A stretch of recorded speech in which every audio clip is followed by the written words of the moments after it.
like make movie magic, you know? Like I honestly like I feel what's it called? All the dancing on the rooftop scene. I forget exactly the story behind it, but like it was like there's all these different weird camera tricks and techniques that they use that weren't invented yet. I love that shit, man. Are we videos going? You want to know something something crazy? Is it video going? Yes, the video's all right, going. hang on. Let's count down. Count down. 3. No, I was 10 seconds. talking about 29, Mary Poppins. 28, 27, 26, 25. So let's 24, just. I'll just do the 3, 2, 1. Why? We're just going. We don't need no fucking cut. I was gonna say something about Mary Poppins. What's poppin'? What's Mary Poppins? I seen a meme that had Mary Poppins. It had Mary Poppins and Pennywise side by side, and it says that they're the same race, but a like good and bad version, a good and evil version of them. I think I saw the same thing. It's pretty sick. I was like, it makes sense. That does make like, sense. Manipulate reality. One does it in the name of joy. One does it in the name of fear. Pretty intense. Yeah. I thought that was pretty cool. Pennywise is a pussy ass bitch, if you ask me. Honestly, as far as like I wouldn't say that if I were you, dude. Honestly, the whole point of him as a monster is that he embodies fear. So if you're not afraid of him, he's powerless. He's such a bitch as far as monsters goes. Jason Voorhees, that guy. You don't fuck with him or Michael Myers because they'll take knives to the chest and be like, "Fuck you, I'm still coming at you." Right. That's terrifying to me. But a monster that like fucks with my head a little bit, that's life to me. That's what life is like. That's what life is like. I'm too jaded to that sort of fear experience. You know, like when you watch the end of the It movies, it's like their whole thing is, oh yeah, we're not afraid of you anymore. We're not afraid of you anymore. They pull a Kevin McAllister on it, and they fucking washer and dryer. Shut up. Yeah, no, they do that shit, and then he like shrinks down, and he's powerless. It's like, okay, so this whole time, that's all you had to do is not be scared of him. That's pretty gay. That is pretty gay. That's how people treat God, you know? And I don't like it. And this is because this is a Christian podcast, guys. Oh yeah, sweet. We are start off with the worship song.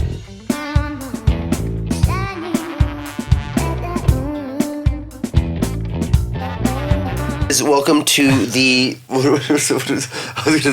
Pew. This is the Pew Podcast.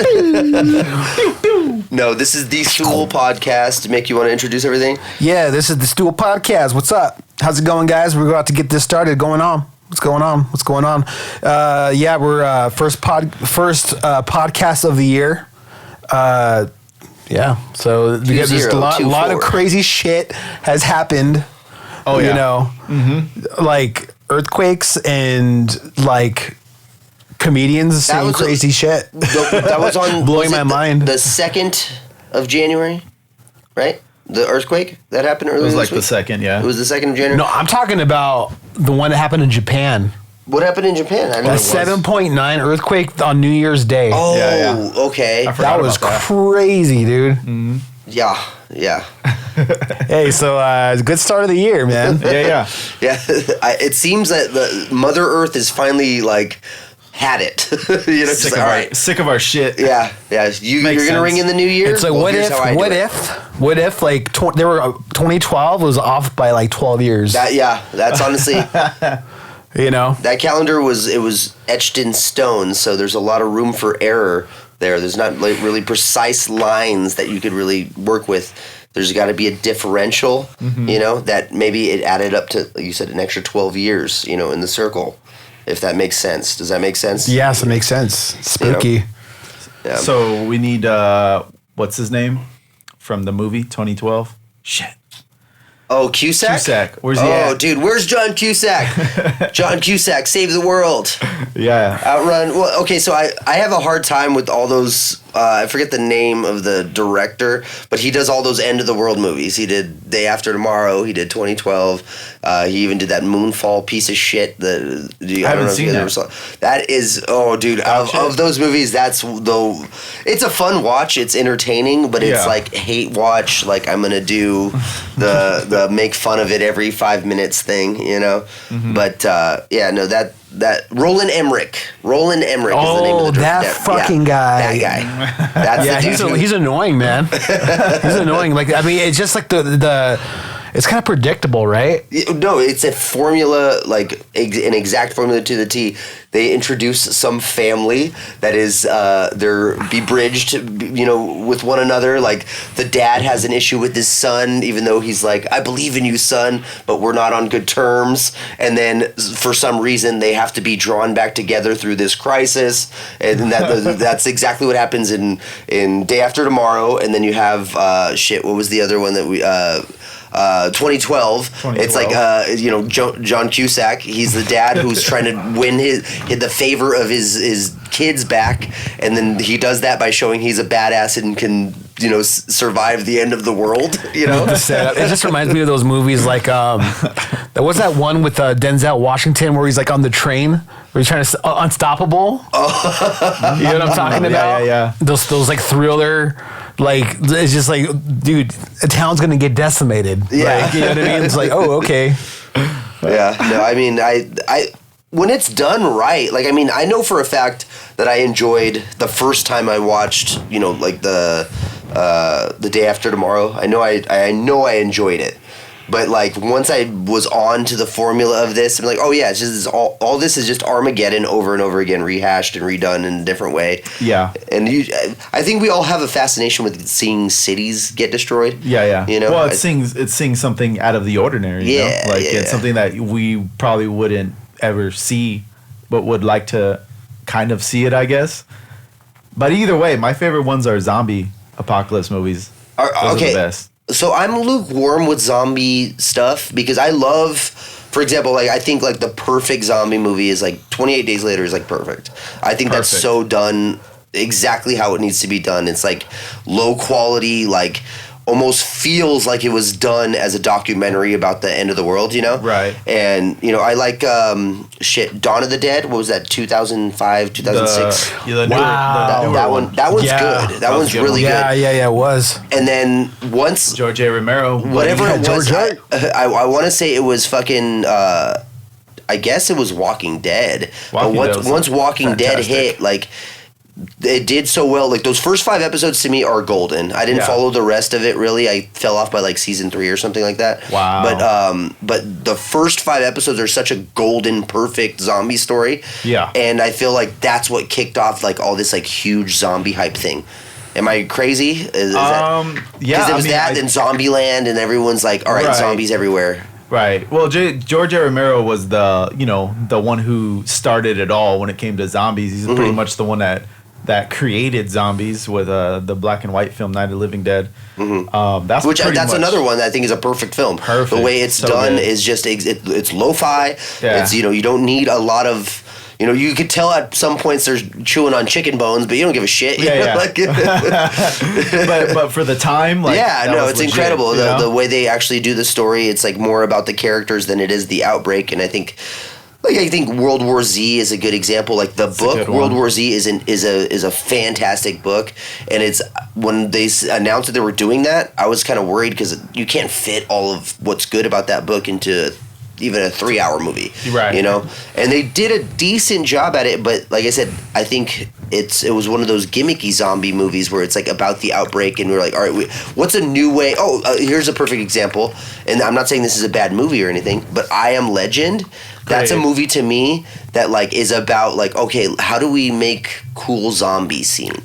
You know what I mean? Let's come up with like 10, 12 good scenes. Like the scene where he's like hunting the tiger in New York or whatever it is. Yeah. It's like that's so unnecessary and weird. It's just some I've never seen that movie. You never seen I Am Legend? I've never seen I Am Legend. Honestly, you're lucky. Okay, you have cats, but if you have a pet and you don't watch, I'm not going to spoil anything for you. If you don't watch the end of that movie or like the third act of that movie and fucking weep like a baby, then I don't get you. I don't get you at all, because that movie, yeah, dude, that movie that scene is crazy. But yeah, I don't know. That's like I said, I'm lukewarm with it. Like I like it a lot, and then also I'm like I could tell this was like made as like a committee of people, a committee of writers was like, this would be a cool idea to put in a movie, and then how do we put that all together into an amalgam of a film? You know? I mean, that's pretty much what a movie is. No, not at all. A lot of movies. At all. Yeah. No, I mean, well, that's okay. I would say this is what I take umbrage with here, right here, is I think this is what people confuse actual good film for. A good film is written by usually one, maybe two, maybe three people, and it's like done soup to nuts. Like they have the whole concept and then they put it together, and then there's a lot of punching up from other writers and all this kind of stuff. But most of the time, a vision, like a really well envisioned film or an adaptation of a book, is pretty centralized by the idea. These movies that are made by committee these days, where you see it's like got 6 producers and a whole staff of writing, like 20 plus writers and this and that. That to me is that's where my red flags go up with movies. And I'm not saying that they don't make good entertainment because I love the Avengers movies and stuff, but it's a definitely more of a road to the cookie cutter kind of like pump it out kind of entertainment versus artistic expressive entertainment, if that makes sense. I got you. You like Quentin Tarantino's movies. Dude, honestly, like I think that he's the only dude in Hollywood making movies that are like not to please people. Yeah. It's not, it's literally, it's he's like putting his vision out. Yeah, it's like literally, it's like I have this idea of a movie and he writes it, like I said, soup to nuts, and he shows it to people and they're like, this is fucking tight. Yeah. And then the people get behind it. Great, and that's how good of an idea it is. You know what I mean? And to me, that's more the type of films I lean towards is stuff that, you know. I could dig it. I could dig it. But that's why I like George A. Romero, because that's kind of the way he's always absolutely, written. Yeah. As far as zombies go. That's what I like. George A. Romero. All right. So this is the Stool Podcast, guys. We've been just chopping up about bullshit. We got Mick right here. Say what's up, Mick. What's up, Mick? All right. Anthony. I'm not a crook. I am not a crook. Anthony's in the house. And I'm on the, what do we call it? The badass board guy. That's what I am board today. Bitch. You're a board bitch. No, we don't. We're changing. Don't even try. It's already out there in the ether. The first podcast is out. And you are the board bitch today. Look at him though. He's just so ornery today with his San Francisco gear. Get out of here, dude. You ornery motherfucker. Represent motherfuckers. He's excited about how well his team is doing. He's ready. You're a slut, dude. Hey, I love my Niners, all right? So don't tread on me. What does SF stand for again? San Francisco. I thought it's I was gonna say something really bad. But slutty. It stands for slutty. It stands for slutty. I won't do it. Slutty fun guy. Fun. I mean, if you drop a little line down on just slutty rags. True. Yep. You guys are pieces of shit. Yeah. So we're trying to smoothly go into our next topic, but I think it's just gonna come up as its own thing and take over pretty much most of what we talk about today. Katt Williams. Which one? Katt Williams, dude. We gotta get into this Katt Williams stuff. We gotta get into it. Yeah, we gotta definitely get into this Katt Williams. Oh my God, I'm elated by all of what's going on with. So we saw a little bit of this Katt Williams freaking full screen that shit. It is full screen. Hold up, dog. The same Steve that went to go watch Mark. Oh, dude, this part too. He's talking about Steve. Hang on, back it up. Went to go watch Mark Curry do his whole sitcom and then stole everything Mark Curry had. Now Steve got a sitcom where he the principal and he wear a suit and then he gets this high top fade, making all black men think he got the best line. Shout out to Shannon, man. I know, dude. He hangs in there. Then you asked him, why you not a movie star? I didn't want to be a movie star. This the same Negro that hated on Bernie with this same thing. That's true, though. God, That's so true. That's so true, though. So much. Be a movie star. There are 30,000. He's not wrong. He's honestly. Not one of them asked for a country bumpkin black dude that can't talk good over KB and look like Mr. Potato Head. There ain't no. Oh my God! What a fucking legend, dude. I played a lot of characters, 60 movie roles. I'm not playing Katt Williams in there. What's I don't know, Katt. We might not let you drink anymore. Oh my God! I've had a sip. Less than you. He used to be homeless. But I do. Okay, so real quick, pause it real quick. His story. Steve Harvey. So I will say this, dude. This is one reason I fucking love Katt Williams. He's fucking GOAT level for me because he is the definition of like does keep it real, dude. He fucking keeps it real as fuck, and he like talks shit in this very graceful way. Where it's like it's funny, right? So everyone's able to laugh it off, but they're like, "Oh yeah, that is kind of fucked up." He has like a freestyle observance on stuff. He just like how good like freestyle rappers are. He's that with like situational awareness. He's able to massage. Stuff. He's able to massage very passive aggressive conversation. Exactly, to where it's like palatable. He's like, I see what this is. Yeah, like he has like this like deeper empathy towards life to where he just reads the bigger picture, zoomed out picture. Yeah, and the thing that I love about him is like I would never say that Katt Williams is not successful. He's fucking probably balling, but like he's not this dude he's not like Kevin Hart or something like that. You know what I mean? Like he had the opportunity to be this big like. You know, I'm going to be in 50 movies. I can make my own movie if I wanted or whatever, you know what I mean? I'm not, like, knocking that. I'm just saying, like, talking about definitions of success or whatever.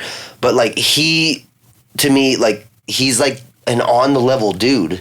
You know, like, in his comedy, he does this character, but he is doing this, like, harsh criticism of fucking, like, I mean, this, like I said, right to Shannon Sharp's face. You look at the size differential on these guys, like the balls it takes to talk to this man and be like, all right, dude, I might be wasting your time right now or giving you gold and I don't give a fuck. I love that. I love it. The size difference. Look at that. He could be sitting on Shannon's lap if he wanted. Oh, God. I love it. This guy's... what was the other thing he was talking about, too? I remember... Let's see. Taraji P. Henson, right? Let's see what else. Let's see what I have to say on this video. Oh, the Diddy thing, yeah. Is all catching hell in 2024. It's up for all of them. It don't matter if you Diddy or whoever you is. T.G. Jakes, any of them. All lies will be exposed. That's all. And anyone who takes that the wrong way, know why they take it the wrong way. Damn. Yep. The truth is the light. I need to have another one of these. Damn, dude. Shad is like, I'm getting another one of these. I'm gonna get a little. But this is valuable content right here. This is something that the conversation needs to be had, man. It's straight up, dude. There's a lot of dirty ass motherfuckers getting away with being dirty and looking clean. Yeah. You know, and then so hopefully that there is like a coming of, you know, like you said, the truth, justice, you know, for a lot of these people, man. Yeah, the entertainment industry is being held hostage. Yeah, you know, and he's kind of sick of it, I think. Yep. Yeah, I mean, it's the same thing that like Tupac used to talk about. You know, it's the same shit that Immortal Technique talks about. You know, he gets a little more political. I fucking love Immortal Technique, by the way. Me too. Dude. He's the shit. But it's he's the same Puerto thing. Rican, right? Yeah. Shout out Puerto Rico. It's the same thing that they talk about. You know, about the industries, not only music, but you know, the movie industry and the entertainment industry as a whole. They're always talking about, you know, how corrupt it is and the things that they do that we don't see. You know. And that the gatekeepers are the ones that, you know, call the shots and let the people come in or out. And you got to abide by their rules. And if you don't abide by their rules, you're not going to be anywhere anymore. And that's why Katt Williams got pushed to the back, you know? Yeah, no, to me, I wouldn't even say it's pushed to the back, dude. Like, success these days, I like to define it very differently. You know, it really is an objective thing. You know, it's like we all have our own definitions of success, in my opinion, because there's some people who they get the millions of dollars, they get all the fucking the fame, the money, and then they either lose it and then are, you know, left to cope with their life, and then there you have this other group of people that get all that, and a lot of them just they push it away from their lives because they don't want it, you know what I mean, and then they live a humble life. And to me, if that kind of person exists, if that's out there, and then to me it shows how much success is just this this like thing that we're all constantly chasing with no definition. Yeah. You know what I mean? Like we like, to me, like you have to really like live in your own success. Like everyday little successes like make you feel good about yourself. Not really the other way around where Gotta it's like set goals, people. Yeah, it's like, to me it's like I feel like if there's something you want to do or accomplish or whatever, and you have to, you know, massage it into your own reality, then just do that. Just do that. Make it sound like you are successful in your own eyes, if that's what makes you happy. You know what I mean? Because to me, it's like there could be financial success, and like you could get all the means to do, you know, you go on vacations and everything, but that's gonna provide an emptiness for you eventually, dude. Yeah, that's how that works, I think. Yeah, no, for real. I'll take it from a good friend of mine. He said, give a shit a little, ladies. That was you that said that. I wouldn't call myself a good friend of yours, but yeah, I did say that. I did say that. Hey, out of Anthony's mouth, not mine. He said it first. Hey, I didn't even say ladies at the end of that. You guys attached that to me. I said give a shit. I said listen back, and I did say give a shit. Ladies. And I mean that, yes. Yeah, no, everybody should give a shit. That's the whole thing. Hey, I want to say something real quick. Can we pause real quick? Yeah. Don't do nothing. Okay. You gotta pee? No. Is it still recording the video? Yeah, video's recording. The show is recording? Yeah. Okay. Timer's on. Why? No, because it cut out the last time. Yeah, it's good. Okay, I just wanted to double check. We'll edit it. We'll cut it right. I haven't moved a muscle, so I hope we're good. Yeah, everything's looking really good. And in. I'm not gonna fuck with the volume for up here, because you could do that in post, huh? You could put it up and down. We're not talking about that stuff live, dude. Nah, but all right, we'll cut it right here, dude. Yeah, we can do that. No cuts. We just go straight out. Fuck it. We let them see the meat. Yeah. We let them see the bones. Let the people see. The innards. That's some the guts. That's some rookie shit. Yeah, well, it's funny. No, it's not. It is funny. No, it's not. Yeah, it is. It's funny. I hear lots of laughter right now, so it's definitely funny. He's still like that. Oh, no. I'm trying to be I'm the producer, bitch. Yes, you are. Producer, so bitch. to try to make a really, really half-assed attempt to go into segments here. New music this week? New music? Anything?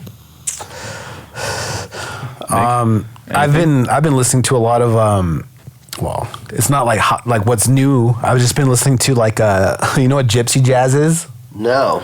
It's one of my dude. I just discovered this genre. It's just very like real Frenchy, like swing music, like real like French swing music, but it has like the little gypsy vibe. Is it a lot of female vocalists? No, it's all instrumental. Oh, okay. So I've been because as soon as you said gypsy jazz and then you said the word French, I was like,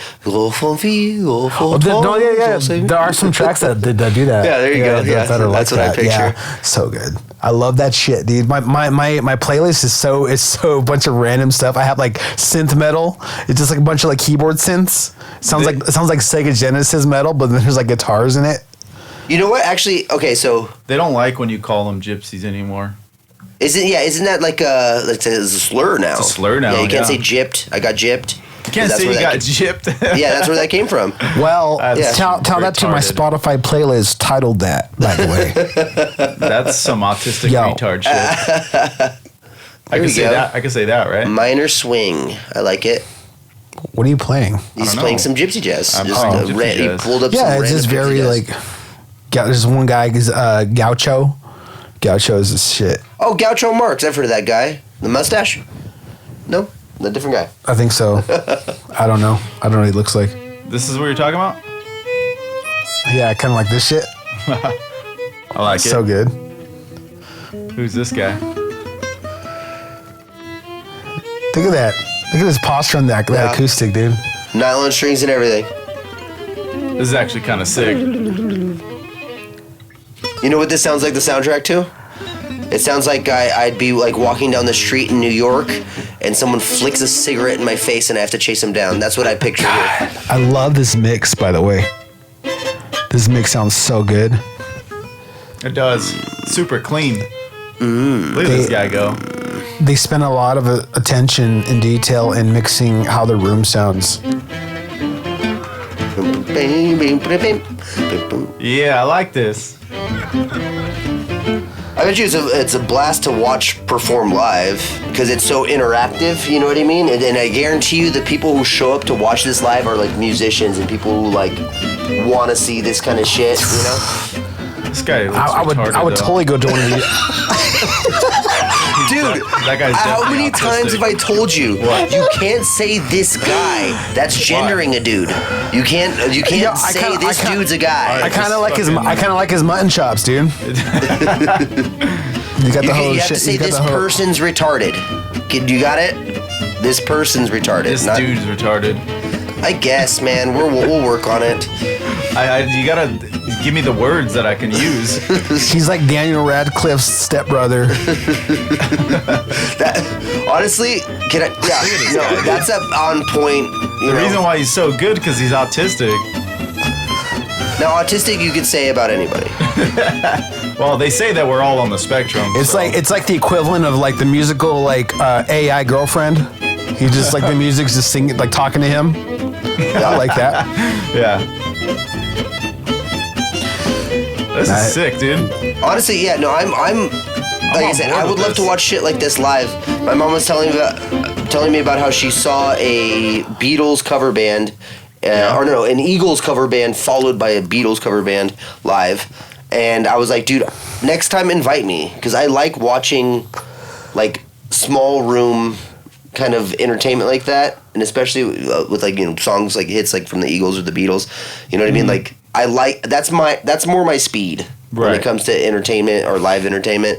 Like the big nowadays, it's all the fucking the stadium shows and the big festivals, and it's like, damn, dude, this is another gripe I have with entertainment right here, dude. Just me being fucking. Okay, I mean, I know I'm a pill about it, but just like that shit sucks to me, dude. Like, I want to see 2 bands, 3 bands in a night and have a nice little good contained intimate time. Is that too much to ask? You know what I mean? I don't want all of it to just be this big, like, all right, I got to rush around all day long and find all 6 stages to watch all 20 bands that I'm trying to see today. Yeah. Am I crazy? No, you're not crazy. That's a money grab, dude. Yeah, that's exactly right. Promoters. That's exactly right, man. That's the way I look at it. It's fucking gross, dude. By the way, you know who you are out here. We've worked with you. We've worked with you in the past. You know who you are. You're jerks. You deserve better. We played a lot of shows in our day and played a lot of different festivals and but these guys mother effers. No, but dude, how many times it's I can't even count how many times I've met a local musician that's going through the same bullshit. Yeah. You know what I mean? It's exhausting. Let us fucking create. Let us do what we fucking do. Like, dude, we're trying to grow our fan base, and you want us to sell 100 tickets, dude? We started last month. It's fucking gross. How are we supposed to do that? We can't do that. No, and the thing is, and that's why I say, to me, okay, there's this. Like people say, oh, there's a fine line between this and that. No, there is a very thick, big, fat ass, big booty BBW line between entertainment and art to me these days. It's huge, dude. To me, there's entertainment, there's serialized entertainment, aka Disney Plus. Like, not to say something exactly on the nose, but like the stuff that just churns out formulaic, bullshit, which sometimes it strikes a chord. Sometimes they put out something good. Something that I'm willing to be entertained by. That's fine. That's entertainment to me. And then way on the other side of this spectrum is like art, like this shit. Who's gonna go see Minor Swing by Rhythm Future Quartet, live? And when these guys poured their fucking heart and soul into learning instruments, learning pieces of music, and being talented enough to really perform it well, like that's the most important thing to me. That's why we are inspired. Is that kind of shit? This does got 10 million views though. I mean, I'm not scoffing at that at all. But go to a Taylor Swift video, you know what I mean, and see how that blows it out of the fucking water. Yo, she became a billionaire from her last tour. Yeah, what's up with that? Yeah, She has a 3-hour movie. I mean, of her set on listen. Netflix. I'm all for pop culture and what's great, but like to the extent of that is like, that's a lot of money. I mean, here's the part that gets muddy, dude. Here's the part. Okay, so I would never sit and say the people who helped Taylor Swift write her songs are bad songwriters. They're probably some of the best in the world. They know how to make music that attaches itself and connects with like people instantaneously and millions at that. You know what I mean? The first time you hear these melodies, the first time you hear these arrangements, you're like, oh, that immediately is singable. So these are talented writers. That's why it's important, folks, to know your audience. Yes. You know what I mean? Appealing to the people that you know, that you put work for, that but fuck will all that, love though. you. Still, honestly, fuck all that. Fuck all that know your audience stuff. Really, like, to me, I think art needs to have a new renaissance in the sense that it's got to, like, pull back into smaller communities again, where it's like a band like Every Time I Die, right? That band is definitely not the biggest band in the world. They probably couldn't sell out Madison Square Garden, but every single one of their fans that they have is fucking diehard. They'll see them at every show that it's like even within 50 miles that they're coming to their town. They'll fill out all these little tiny venues and fucking crush a show, like destroy the venue and fucking rule. Yep. And to me, that's entertainment. That's art. That's like the real shit. Right. And like, I think also that has to do with the different genres and the way the genres are brought up. Metal's very niche still. You know, even though it's huge, it's still very niche. And why would you? What would you attribute it to? That metal? Why metal doesn't connect with everybody instantaneously, and pop does? Country pop or EDM pop? That's because it's written. Pop music is written a certain way to where it captures literally everybody because of the notes and everything that they so boom, they're right there. That's the formula of entertainment. Interfering with the art. Exactly. Yeah. True. That's true. That's my whole take. That's my whole thing on it. I'm done. You mean like music in and of itself? Like, yeah, as far as like, somebody struck a chord with Anthony today. I'm spiced up off this Cutwater Long Island iced tea, dude. It's got me all spicy. He's not having it today. No, but yeah, no. I just, like I said, it becomes this thing where it becomes about marketing. It becomes about, like you said, finding your audience or whatever. No, when it honestly, like, we were talking about Quentin Tarantino, I'd rather take on that mentality. I'm going to make movies or music or entertainment for my friends and family and the people who I know will directly enjoy it. Here's the thing, though, I have to say about Quentin Tarantino. Okay, he has been accused of some questionable things. No. I'm not going there. But the foundations that put trust into what he can do artistically have also put money into people that have done stuff. More formulaic. For sure. No, and then that goes back to that whole Hollywood, I'll do one for you, one for me thing, where it's like I'm going to make my millions off of this, this movie I'm doing for Netflix, and then I'm going to go do this, $2 million think piece that nobody's going to watch because it's only going to go at, air at Cannes and then maybe a couple of theaters in America. You know what I mean? And that's how a lot of Hollywood does work, is off of this whole idea where it's like there are some actors, producers, creative talents in Hollywood or whatever entertainment industry that are having to play ball so that they could do their own thing, and we do reap the benefits of that. We do. Yeah. So it's like I'm not fully sliding the system. I'm just pointing out the flaws a little bit. You know what I mean? Like, at least to me, the aim of art should be a little bit more focused. Because how many more, like SoundCloud rappers are SoundCloud? What a dated reference. But how many more SoundCloud rappers are we going to pump out that are just doing it because they want to be a big rapper and not doing it because they actually enjoy putting something quality out? That's true. Because a lot of guys think it's almost like like the Spotify rappers, or I mentally to myself I don't get mad at me, people. So in my mind, it kind of feels like keep going. It kind of feels like the way the hype around cryptocurrency. I'm like, it's gonna make me rich.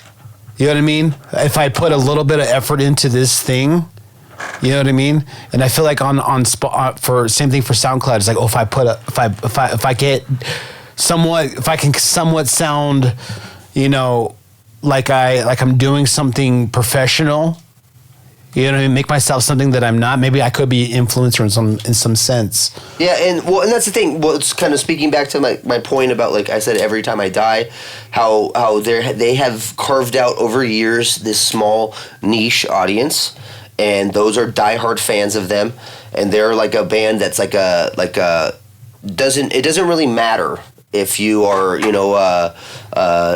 putting out something that's commercially successful. Commercial success to me is, going back full circle to how we were talking about definitions of success.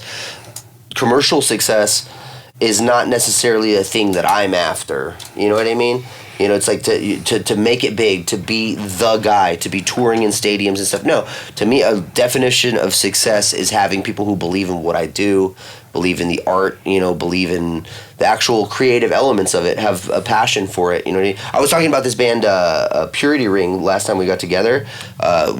I think it was the last time. Or I put on that Danny Brown video. Yeah, the Danny Brown video. Yes, right. And so like fucking good. Love you, Danny Brown. Good. And like so to me, I thought when I discovered Purity Ring, I thought they were like this huge band, and they're kind of like small. They're kind of like this like small band, but you could tell like they have this like niche audience that supports them, and like that's something that I like that better than this big conglomeration. That's what I'm saying. That there's the Purity Rings, and then there's like you were saying, the Taylor Swift's. Taylor Swift's is like a it's like a commercial. It's like the Disney Plus of music. Yeah, you're being sold this whole product, and that's what Taylor is. She's like a product at this point. Like, I don't want to know something crazy though. I don't think she ever imagined that she would be that. I don't know, man. I don't know a lot about Taylor Swift, but she does read as one of the people who was like probably being touted out there since she was like 5-6 years old. That's where she's a terrible girlfriend. That's where dude, she's got to be the worst. So it gets us great songs, but I mean, she's got to be the worst girlfriend. She doesn't make us great songs. She makes women great songs. Everything's about the. Speak for yourself, sir. Everything's about the gram, dude.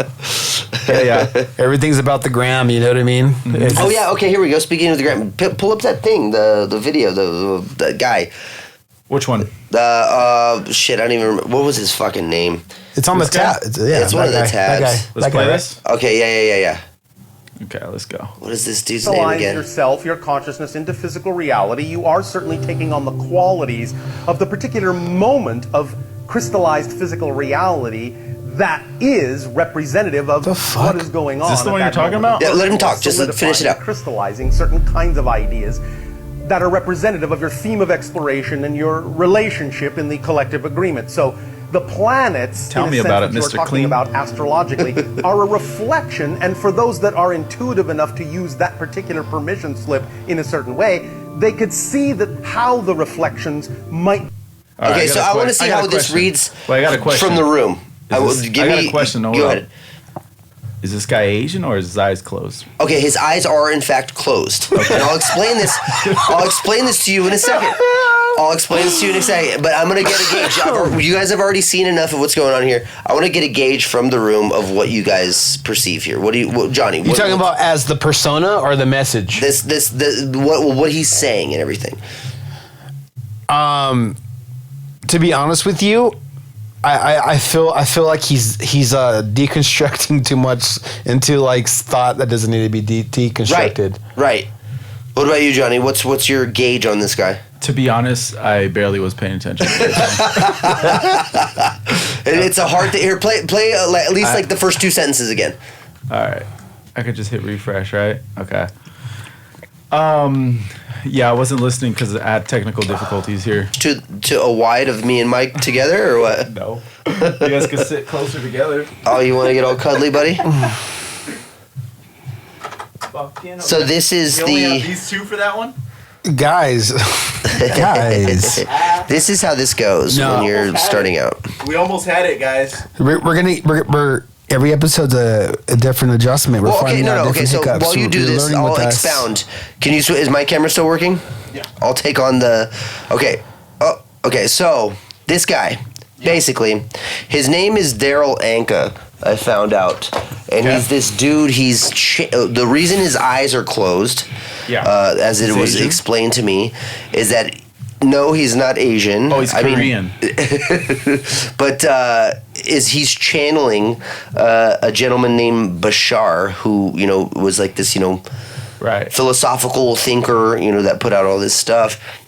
And to me, I don't know. Okay, so I see stuff like this, and I immediately it triggers me a little bit, and I have to kind of. He's saying that he's channeling somebody else. Yes. All right. Well, yes. So that's why that explains his blinking and shutting eyes, right? At least to the people who believe in whatever he's doing. He's a liar. Okay, so that's what I wanted to get to. That's the point I wanted to try to get to. I didn't know that's what he was talking about. He's saying he's channeling this other guy. Well, okay, so he's not even talking about how in the clip about how he's channeling this dude. Okay. So you just hard cut into what he's saying, and basically the basics of what he's saying is talking about crystallizing your personality. He uses the word crystallizing to define the word crystallizing like 4 times in the video, and it's all this kind of basically chained together speech where it's like he's kind of just talking nonsense, and then people who are kind of grasping at straws to kind of like have a connection to astrology, because that's what basically the video is about, right? Are making those own personal connections. So I had an engagement with a friend of mine. I won't even say his name or anything, but we were talking about how some people perceive this video and how I perceive this video, and like to me, I was like looking at it as like this thing where, to me, it's red flags. Like you said, he's a liar. He's kind of a shyster. You know what I mean? Yeah, no, he's definitely putting on this persona to gain clout. Right? Or honestly, I guarantee you, if you were to say it to him that way, he would be able to, logic or talk his way out of like, no, that's not what I'm doing.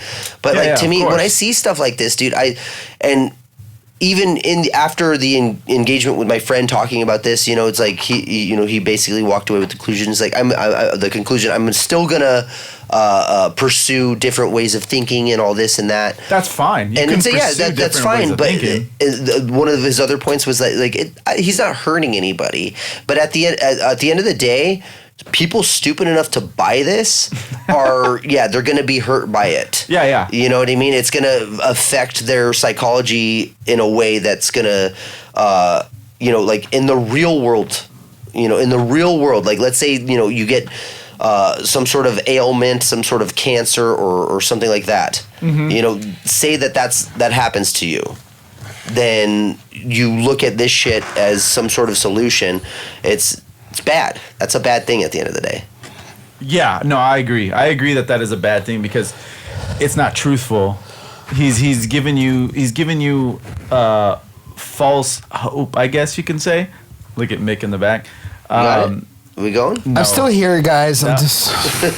we had a battery die on our other camera. Who cares?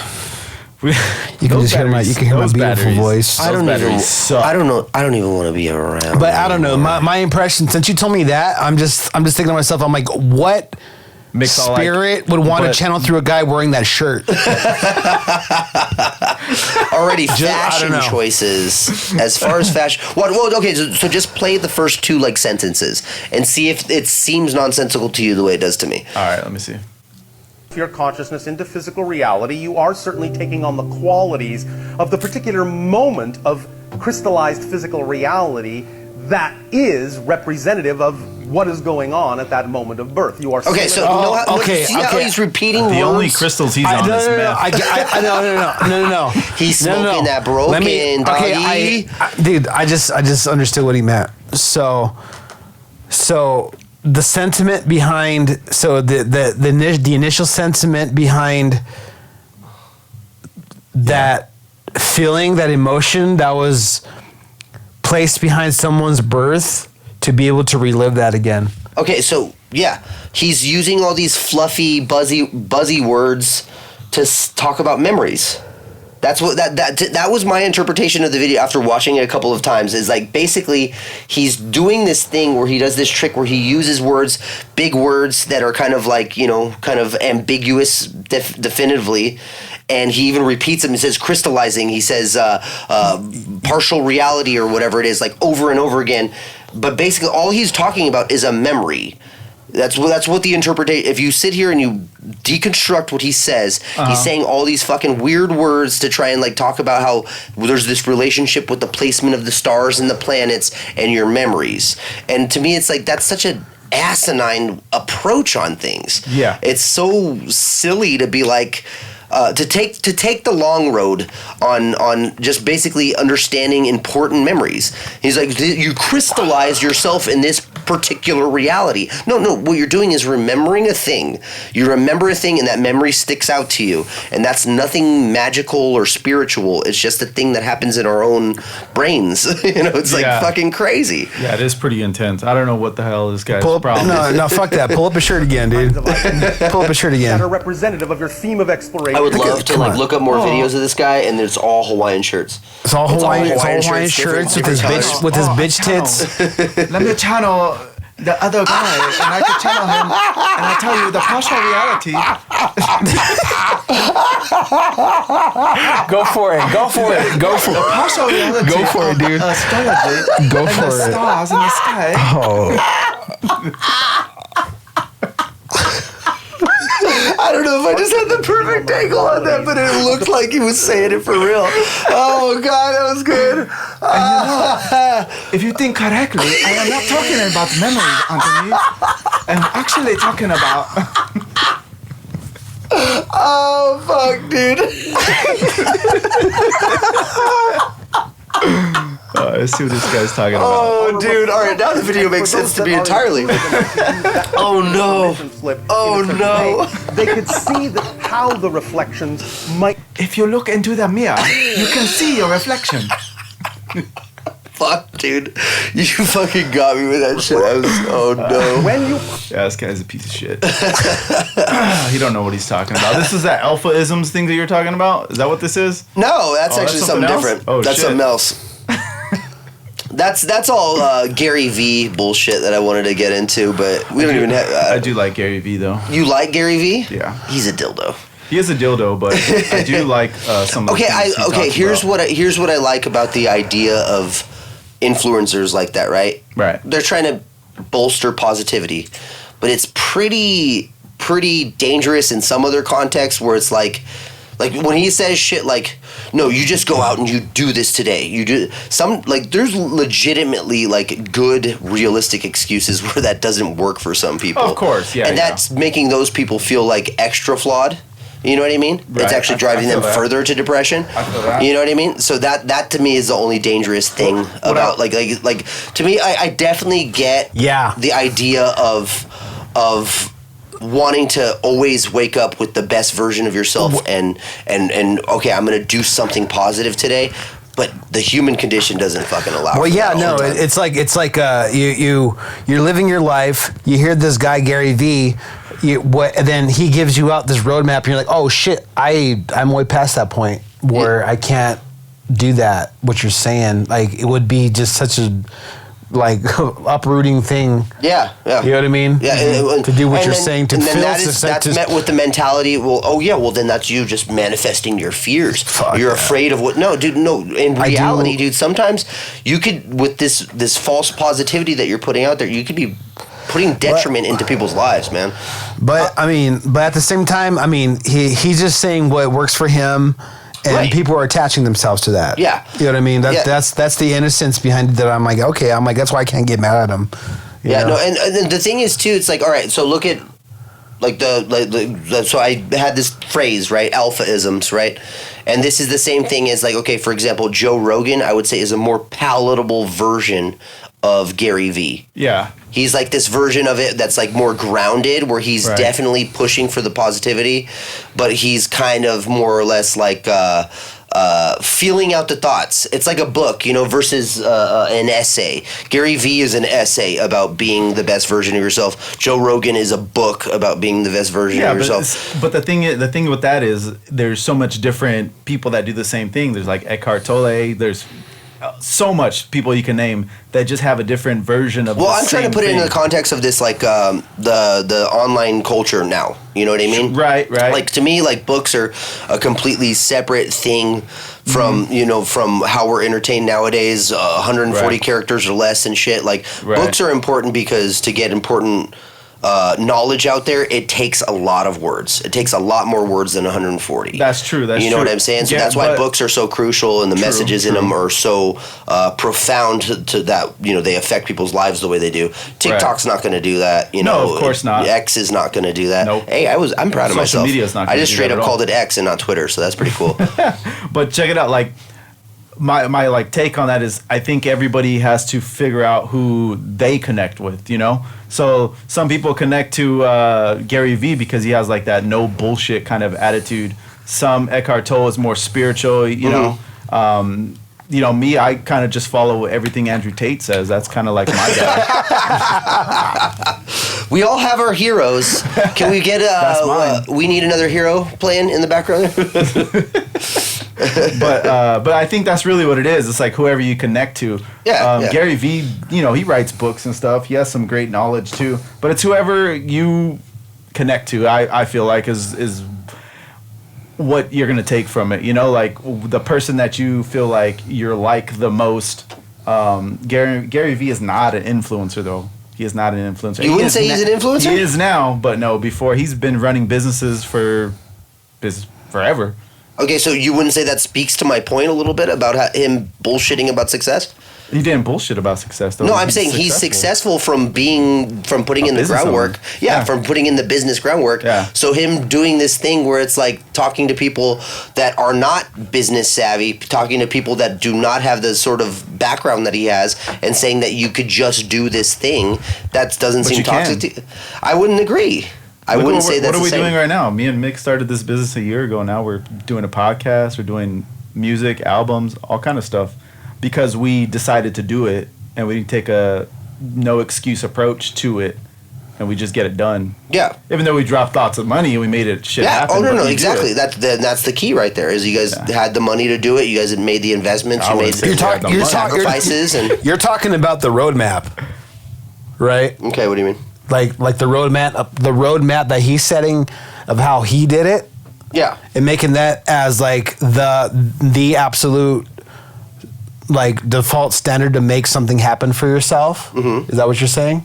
No, I'm more or less talking about the. Okay, so there's, and maybe this is not as much to blame Gary Vee for as it is the audience, because like I said, we're speaking about, you know, things like TikTok or Instagram or whatever, these very fickle forms of communication and getting these messages across, I agree with right? That, yeah. So that's more what I'm talking about, is the idea that like he did put in the work, right? He, you know, probably went to college, he got business savvy, he did all this stuff, and so he's putting out this message like you could do whatever you want without telling people about the groundwork part. Does that make sense? That makes sense. That's more what it means. And then, like, for example, like Mick has been doing music for 25 plus years. Yeah. You've been doing music for fucking ages. Yeah. Like, so you guys have laid that groundwork. I can attest to that. You're witnessing the fruits of that labor at this point. 20 years later. So 20 years later. So let me use an example. I just kind of understood what you meant. So with Gary Vee, it's like his whole thing is like, oh yeah, like going to yard sales and buying stuff and reselling it on eBay. That's his idea of groundwork, and that's the only way he shows it. And it's not like that for everybody. Yeah, you know what I mean? No, I definitely agree. Not a lot of people have the time to do that or invest in going finding finding those little diamonds in the rough. But that's what I was talking about. That's what I was talking about. Like having. I mean, if you're having a multiple, short form content where it's just like, oh yeah, all you got to do at the beginning of this roadmap for yourself needs to start with this.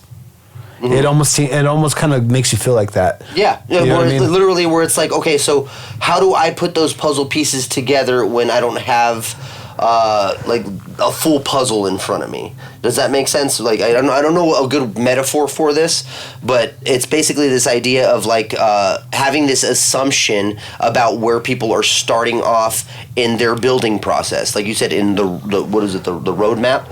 You know what I mean? In their building process, where are they starting off? Some people might come across his content and not have even gotten past the stage of self-improvement physically. You know what I mean? Like where it's like you need let's say you want to be a specific sort of performer or sort of entertainer or something, right?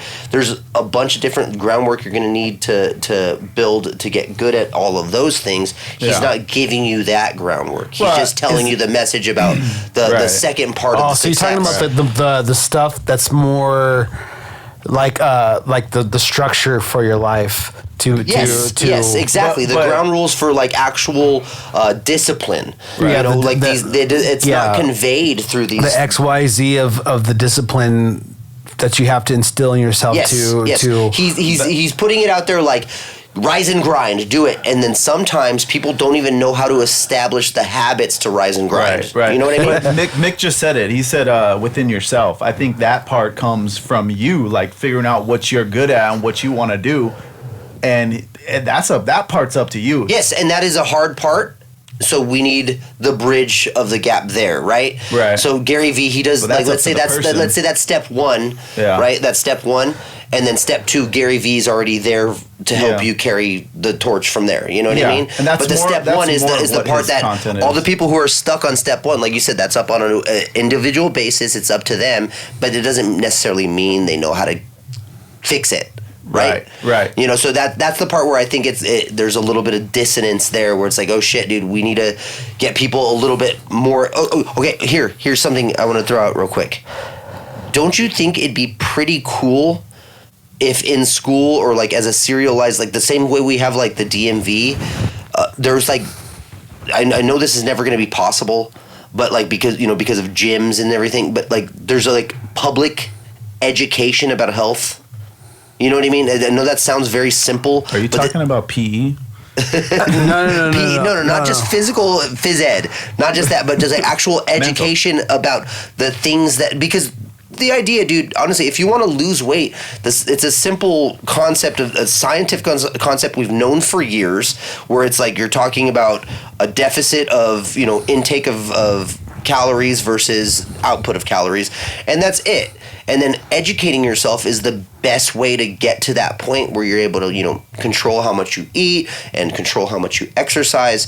And if we actually educated people on how to do that part, you know what I mean? People would probably be a lot more healthy. But there's this whole industry behind selling people how to get thinner, selling people how to get more in shape, so we don't pursue it as an actual public effort. Yep. As a like, I don't know. And that's why I feel attacked. Ladies, that's why. Why do you say that? Ladies, that's why Anthony says give a shit a little. I honestly, I'll put it out there. Give 50% of a shit, even.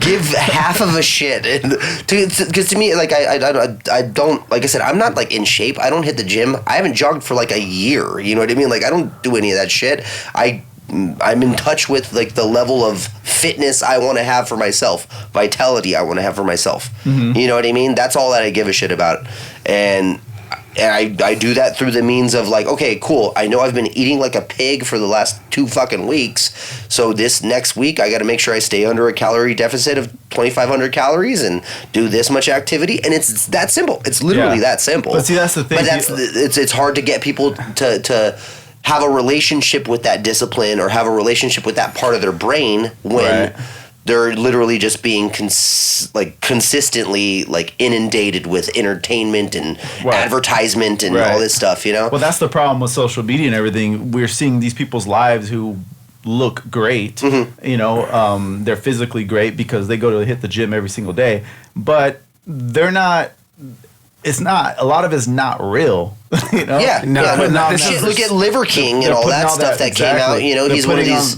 They're putting on that persona online, but in real life, their life might not even be that great. Yeah. There could be some people that are, they do have their life put together. They're physically and mentally very healthy, but it's not everybody. And those stories come out all the time. There's influencers that commit suicide. There's influencers that are literally broke, and that brings it full millions circle, of views, but that means nothing. So these youngsters, all the young kids coming up and just on social media all day, every day, they're seeing all these people have these great lives supposedly, and they're getting stuck on that. And I want to be there. Oh, I want to be that. I want to be that, instead of being their own person and taking their own lives into their own hands and and just being happy with their own definition of success, as opposed to attaching it to somebody else. Right, and I talk about gratitude all the time. Every time somebody is having an issue, I always talk to my homies like, hey, be grateful for what you got, because what you got is your life.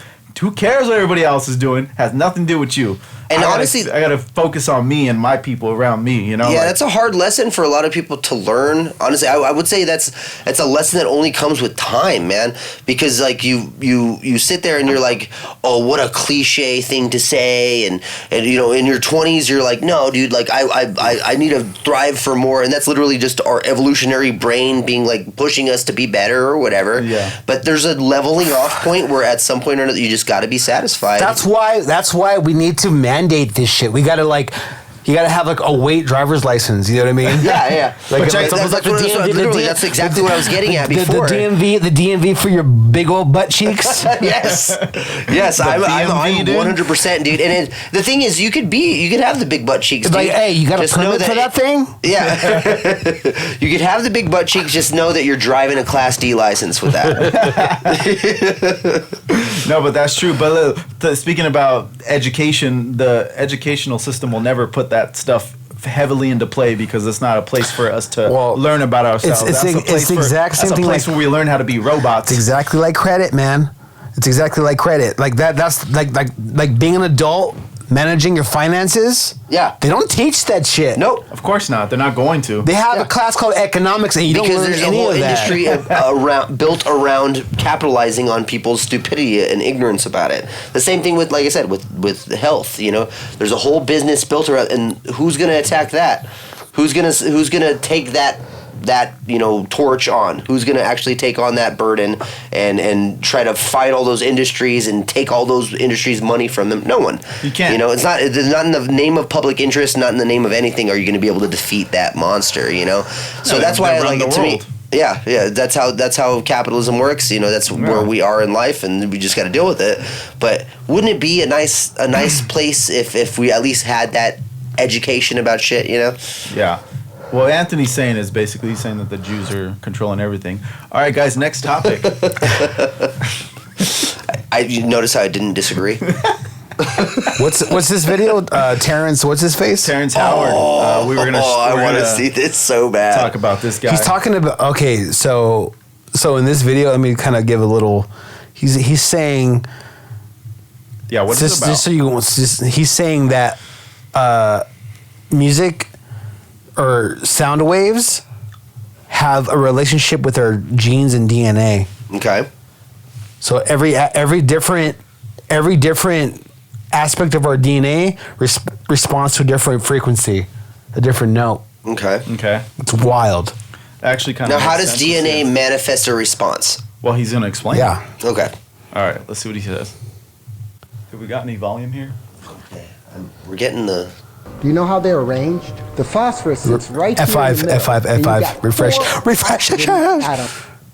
Refresh that shit. Starting over. Ooh, Terrence so professional. 5 elements, right? Hydrogen, carbon, nitrogen, phosphorus, and oxygen. Do you know how they're arranged? The phosphorus sits right here in the middle, and you've got 4 oxygen atoms surrounding it. Then there's another phosphorus, 2 more oxygen atoms. Now these are the legs of that double helix. What's this guy doing at the bottom? The ladder steps on it, they become the adenine, the guanine, the cytosine, and thymine, the ATCGs. It turns out they used to think that the body transferred or understood the energy information through electricity. They're finding out it's through frequency. Well, guess what hydrogen sounds like? It's a key of E, and it's the color yellow. Oxygen is a chartreuse, and it's the key of F over F sharp. The carbon is also the key of E and yellow. Nitrogen is G. That's what proper physics gets you to. Information used to be thought about as just electrical information passing on. But I got a question for you. Have you ever been at a party with some of your friends? You hung out and there's a song that came on and you were like, ah,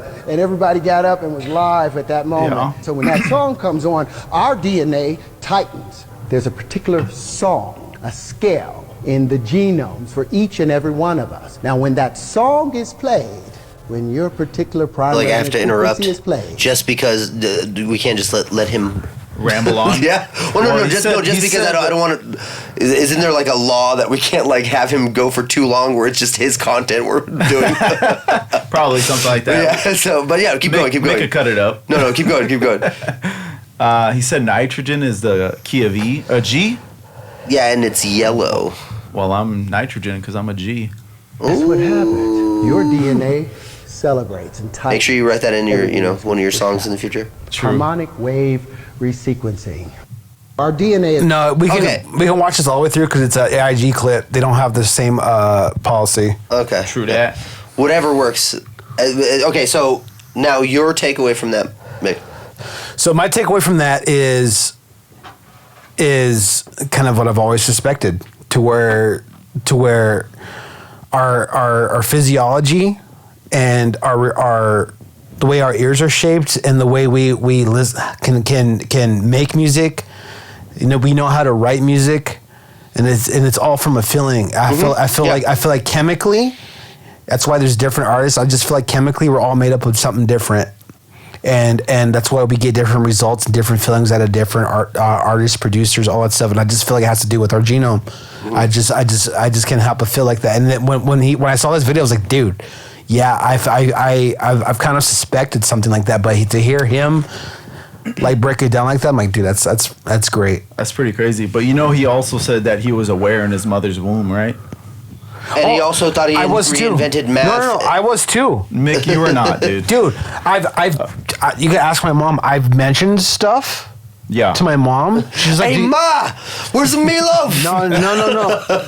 No. Because I remember, like, it's strange. It's like I remember seeing like some weird like recall towards. It's like I just see red, like almost like illuminated light, like blood being lit up through the stomach. That was you closing your eyes. And when do you experience this, as memories or in dreams or how? No. Like right now. That's you closing your eyes. You and having looking at that the visual, is that just a memory you're feeling?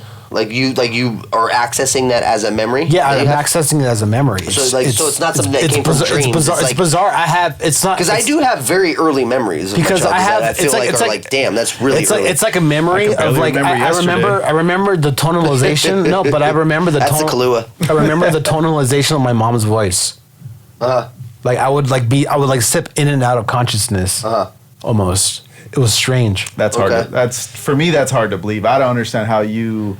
Well, I know because you don't have those recalls. Oh, though, because I didn't. You could just be saying that shit just like he was. He's just saying shit. No, he's an actor. He ain't freaking a scientist. Well, he has kind of gone into I'm like saying that though. I love Terrence Howard as an actor, but he claims that he figured out the meaning of life. Yeah, no, he's made some wild claims. Here, I'm going to be honest. I was expecting something way wilder from this. This is actually a very grounded for him. This is the most sense he's ever made to me. Yeah, and to me, like, okay, so you've seen the videos where where they play specific frequencies on water, and you see the designs that it makes. I do believe that. Yeah. Or the things with flowers where you play specific music. So I definitely get frequency being a force like gravity or like electricity. That, yeah. And so to me, that's the stopping point. That's where it stops. That's where the logic stops. There's no connections needing to be made to our genome, because on a genetic level of things, yes, we're composed of these things, but they're randomly fluctuating at all times, and so that is electricity still. I'm gonna make a tinfoil dunce hat for anybody who has a weird right now. Okay. What if? Mm-hmm. Okay, do you know?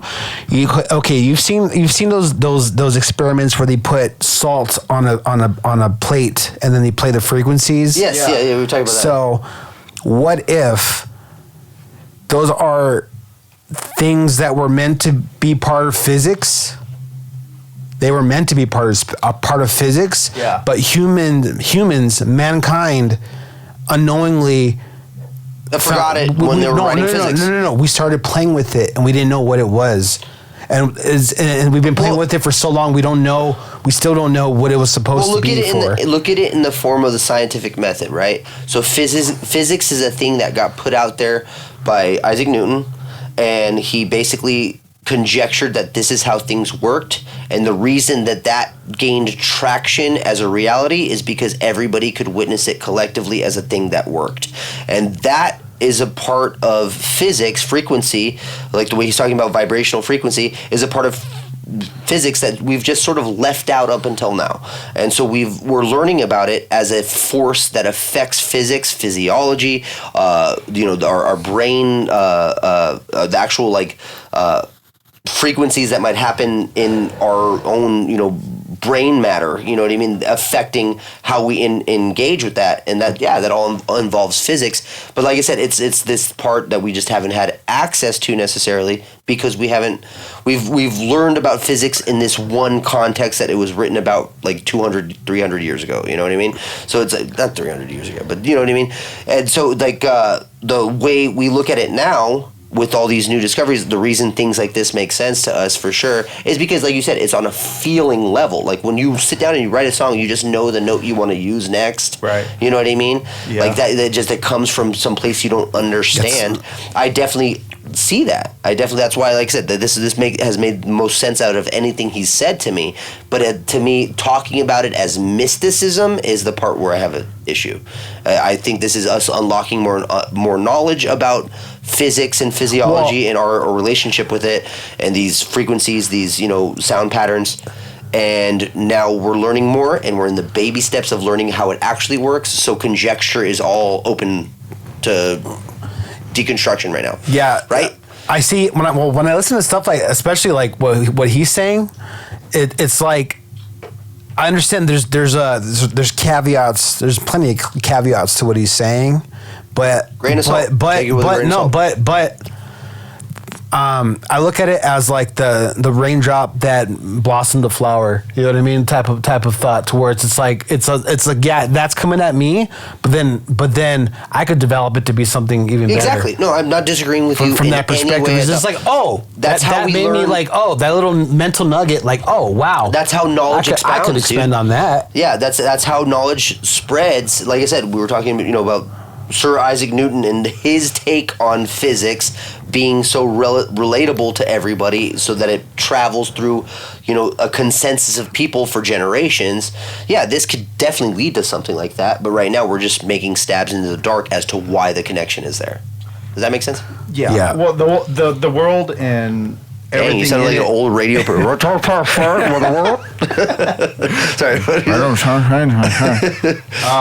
The world is so vast, the universe is so vast, spirituality is so vast that we're not going to ever figure out the meaning of life, in a sense, ever. I mean, how? I know the meaning of life. I know my meaning of life. Yeah, I know the meaning of life. I don't know the meaning of what. Is there something we're supposed to do? Like people say, no, it's your own life. You do what you need to do and do what you want to do. The meaning of life is a one-on-one perspective thing. That's how I feel. You guys want to hear my real deep philosophical take on the meaning of life, real quick? Let's hear it. Okay, so honestly, and I've never heard it. Maybe I did pick it up from somewhere or whatever, and I'll find that out in the future, hopefully. But I just literally composed this off of a mushroom thought one day. But I think the meaning of life is to stay alive. Does that make sense? Yeah. Literally, like if you look at it on all scales, whether you're a child, a little infant, or whether you're a giant society of 9 billion people, the whole point of it is to not die. I mean, yeah, kind of. Right? Yeah. That's my whole philosophy. Well, I mean, that does make sense, But it's like so if you look into a cell, there's more parts of a cell within it, right? If you keep looking more and deeper microscopically, you're going to keep finding more and more elements to those elements. Ant-Man Quantumania. Exactly. So with that thought, dude, that's what I fucking brain for you right now. Fuck this shit. Hey, guy. No. Okay. What the fuck he's talking about? What were we talking about? I'm gonna put you out here, dude. Okay, so cells, they break down more and more. The more you break down, there's more to break down and more to discover, and there's no bottom so far that we have. Oh yeah. So with that thought, what if humans are are a form of a cell for the universe. And with that, we are out of time. No, I'm just kidding. Good. No, but you know what I mean? Like how a virus operates. Like how a virus mutates and just becomes, for some reason, it just strangely becomes smarter. Yeah. It knows how to fight off antibiotics over time. See, now that speaks back to my point about the meaning of life, right? Viruses and bacteria, these things, they don't even have a deep consciousness or this like completely like profound take on what it is to be alive. But what is their whole meaning of life? To get better at surviving, to get better at being alive. We're just cells that wear Louis Vuitton. Yeah, we are fucking Ferraris. That's what we are. We're the Ferraris of cells. We're the Ferraris of cells that keep growing. We're like the cells. We're like the skin cells of the planet. Yes, yeah. We're basically the primordial Gucci bags. Well, first of all, we're all dumb, so we don't know what we're talking about. But what I will say is nothing, because I don't know what I was going to say. You lost your train of thought too? It's because I was looking for this video, because this is really, really, really interesting video. Nobody cares. That this guy broke down.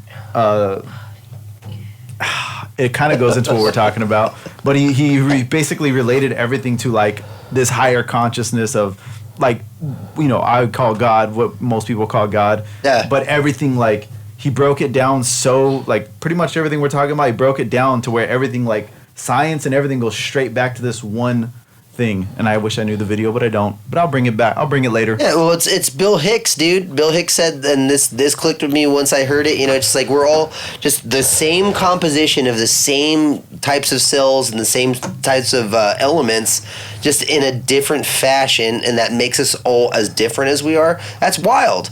You really think about that shit, dude. Right. Like, I'm composed of the same shit as this fucking couch, this table, and like that. It's all atoms and frequencies. Yeah, and it's just, exactly. So it's like, I agree with that. There is something to this idea of us being connected, for sure. Yeah, for sure. definitely. On some other, like we don't see the ultraviolet spectrum, so like there's animals that do, so there's definitely senses of perception that we don't have access to, for sure.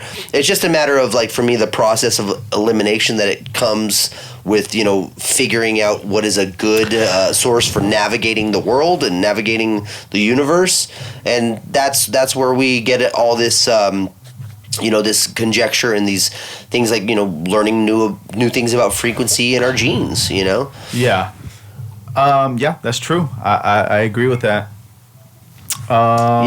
So I think is that all we got time for, guys? No, shut up. I mean, I'm rolling, man. I'm not in a rush or anything. I feel like this has not been funny at all. Let's talk about that gum underneath your shoe, dude. Do you have gum underneath your shoe and you're walking on the carpet?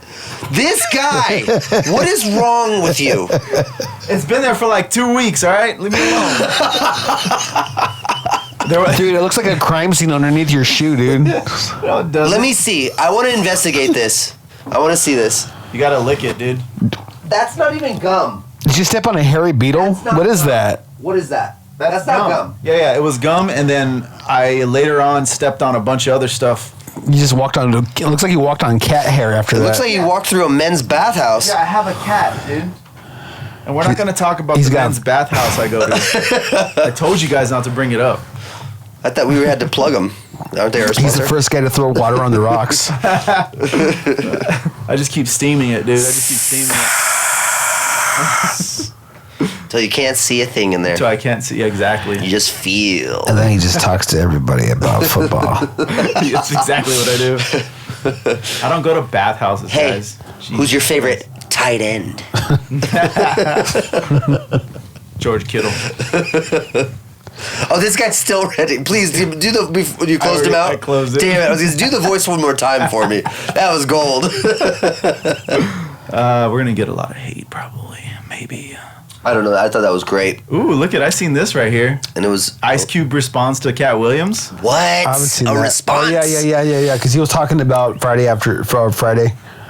Was he? Honestly, that's the one I haven't seen. The Friday After Next. I haven't seen that one. It's pretty good. They're all good. I like them all. Is this like someone else like talking about? No. Is it? It is. Some dude. Oh, here we go. He's gonna keep pausing and everybody been checking out the internet. My man Katt Williams. Yeah, what about Katt? First of all, I just want to say, we shot that movie over 20 years ago, so. He talks too slow for me.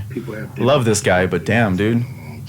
I know, he's like one of the most prolific rappers of all time. He's my top 5 for sure. Yeah, dude, he's like talking so slow. His PR person called him up like, you gotta say something about this.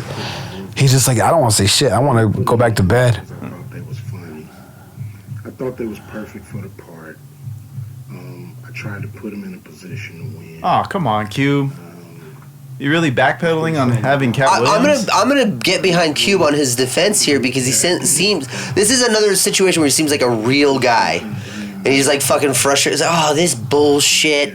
All right, I'll do a half-assed effort to fucking say some things to some dude. No, but Katt was like defending him though. He was just like, he was defending him. Yeah, he was like, Cube was on the budget. Cube was on. Period. Like, you know what I mean? Check it out, dude. Like. Well, okay, real quick. What did he say? What did Katt Williams say exactly? No, probably didn't say nothing about Ice Cube, but they're probably what I'm getting from this so far is he's probably asking him like, oh, how do you have somebody like Katt Williams? No. It was about Ricky Smiley, dude. Oh, the guy that played the Santa Claus. Yeah, what about him? Yeah, it was about him. Because he was on Shannon's show saying that. He didn't because he was supposed to be Money Mike, or was that Money Mike, the pimp?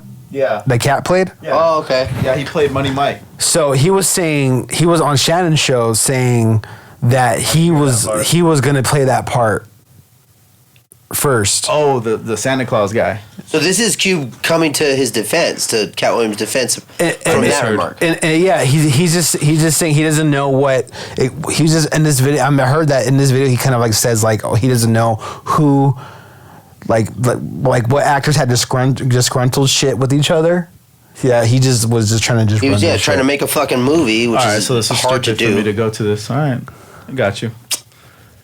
So Cube's still fucking cool, right? Yeah, Cube's still fucking cool as fuck. Regardless, Cube is cool. There we go. He just like, yo. I thought they were gonna have some sort of beef or something. So much people review. No, is that Kevin Hart? No way. Oh no. Oh no, he talked about Kevin so bad. Dude, I did see this. Oh man. Well, you were saying earlier too. You said something about Michael Jackson. What was that? That was the last one we had open. I can go back. I think.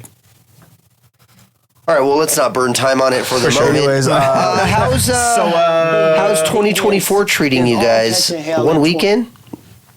Oh, there we go. We're ready. First weekend? Oh, you want me to play it? I don't care. I would go either direction. Yeah, why not? Let's see what. 2024. It's up for all of them. He just said 2024. Hey, man. Look, you can't get a young fan base.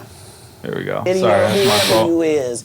Make sure you break this video up a little bit. All lies will be exposed. That's all. And anyone who takes that the wrong way, know why they take it the wrong way. We did. We might have played it off camera earlier, but skip ahead like halfway. Raises black children and they never done a hard drug in his life and don't have no stories of doing nobody dirty. And they'll just go out and they'll lie. The industry doesn't mess with Katt because he didn't show up for the studio. No studios have ever said that. Look at my IMDb. It will show you that no studio has ever lost money with me on the script. How? No. That's why I'm saying. That's why I fucking love this guy, dude. Smiley say he was supposed to play Money Mike. There you go. I wrote the words for Money Mike. I designed the hair for Money Mike. I collaborated with the wardrobe department and made outfits to make sure that no one in America would be wearing what Money Mike was wearing. I told him to go get the prowler. I then told him to paint it purple. I told him like a ship helm? After playing a pimp, we could get an actual pimp, Archbishop Magic Don Juan to play. Like I did far too much work. What are they drinking? I want to try that. That's a Shannon's cognac. I was gonna say that's definitely some Henny or something close to that. That makes sense. Cognac. Yeah, it comes in that kind of really long neck bottle every time. That's how you know cognac. True. The Douce it's got a wide ass and a long, thick neck. like that? It's because that's the way they like their women. I don't know what you mean by they. So I'll leave that up. Or maybe them.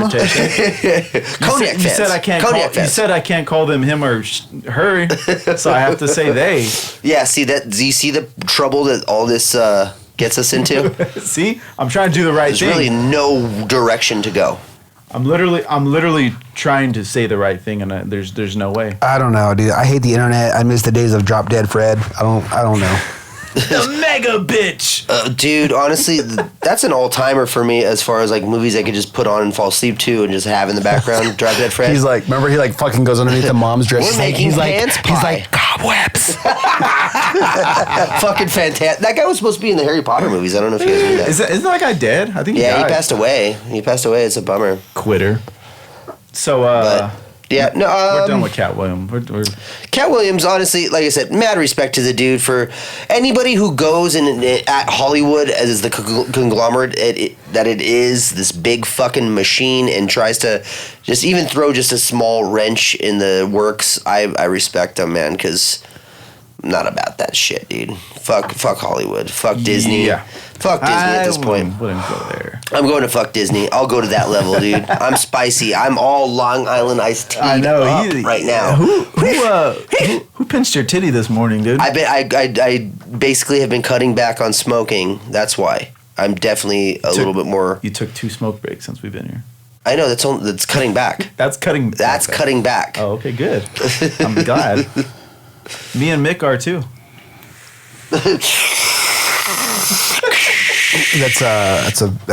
We'll edit that sound out. But yeah, I don't know. What else you got, Johnny? What else you got? Nothing else. I mean, we went through our topics already, so now we're just bullshitting. All right, let's do a deep dive. Let's talk some shit on some stuff. What do you got? We gotta find something to just click on anything, dude. Just click on anything. Let me see here. Watch, this will be fun. Just go to the shorts, dude. Shorts, dude. I'm wearing pants. And he never wears pants. Fag pants. I never wear anything, actually. He's wearing raggedy ass pants. I don't even know where the shorts are at. Oh, here we go. There you go. Shane Gillis, he's funny. There you go. Go to one of the women. Just go to one of the women. That'll be interesting. No, she's not interesting at all. Does that say gazonga? Yeah.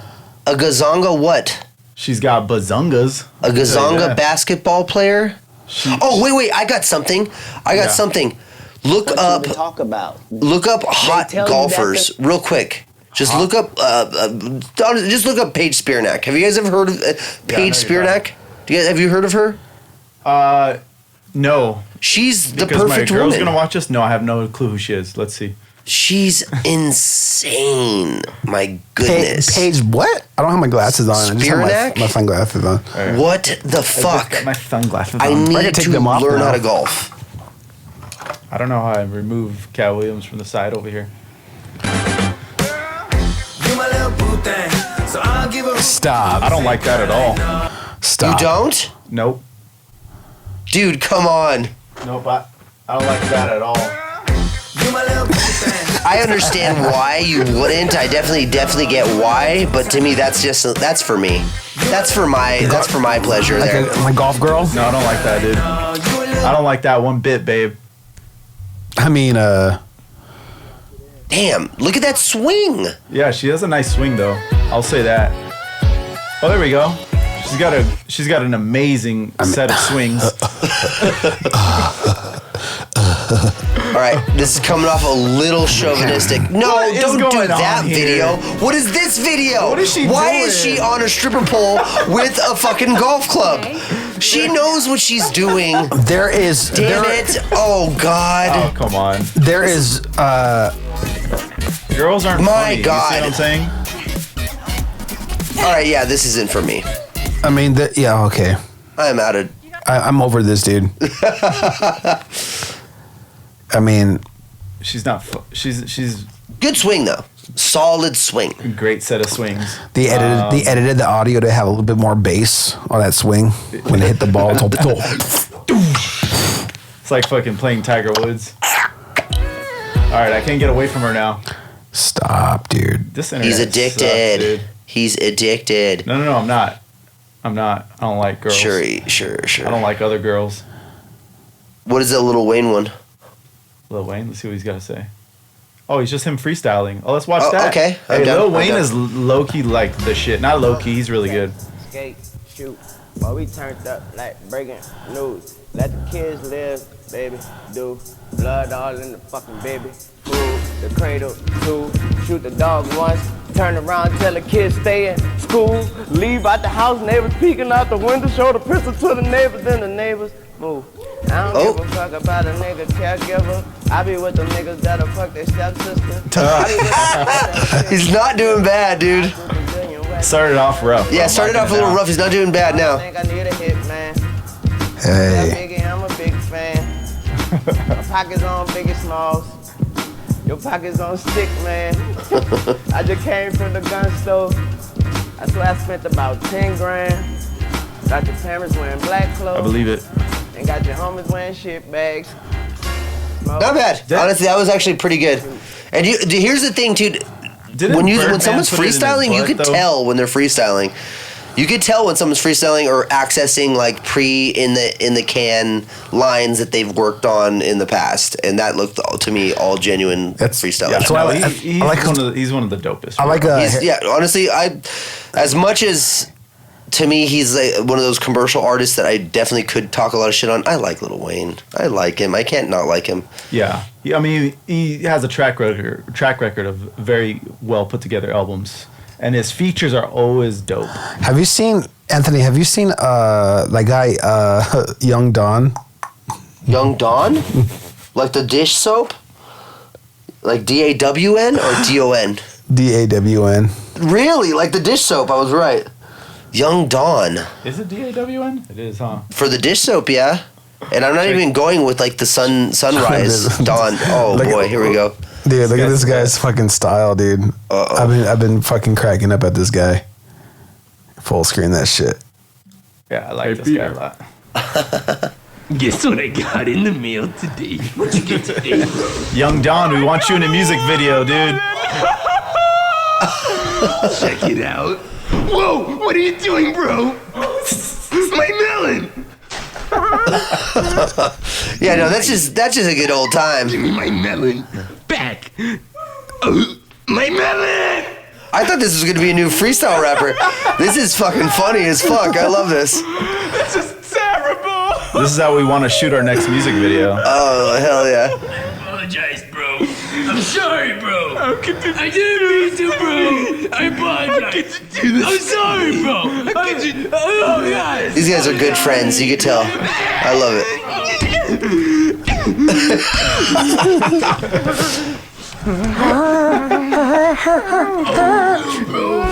Honestly, I could go for some watermelon. Oh, God. That's good shit. I like that. I like that a lot. I love this guy. I love this guy. That's good shit. Quality entertainment. And you want to talk about artists? That guy. Oh yeah, he's great. Young Don. He's Young Don. Young Don. If you hear this, I'm gonna tag him and everything because we want you in a music video. At least a little clip. Because he's inspiring us to do our next music video. Wait. Stop everything. Yes. Go to second column all the way at the bottom. What is that? What is that? Let's see what this pervert wants to look at. Yes. Welcome back to my YouTube Oh, that's channel. him. It's your boy Young Don. I don't like that guy. Headed to Ybor, back into the streets. I don't like that guy at all. Ask some people some. Dang, they clickbaited us. I just wanted to see some chicks making out. What happened? Of course he clickbaited us. That's what he did. That's what he does. All right, this is stupid. What is he touring? Touring a city? Yeah, dude.